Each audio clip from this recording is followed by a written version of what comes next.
Wow केटा हो आज त जिन्दगीमा फर्स्टचोटि केबल कार चढ्न पाइयो मलेसियामा आएर। नेपालमा त चढिएको थियो तर मलेसियामा आज फर्स्टचोटि हो। यहाँ हाम्रो बोकाचोदा साथीहरू छ यहाँ हेर एउटा यो सबभन्दा खरस बोकाचोदा, सबभन्दा कान्छो बोकाचोदा, मिडियम म्यानेजर बोकाचोदा।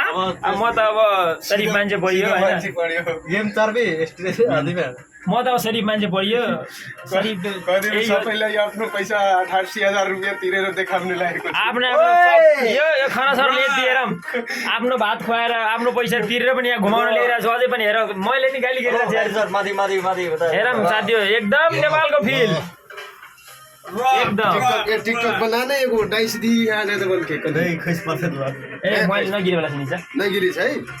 तर डर पनि छ साथी, मैले झऱ्यो भने फेरि मैले फेरि 2200 रिङ्गेटको छ के अरे मलेसियाको खामा यहीँ जाने होला।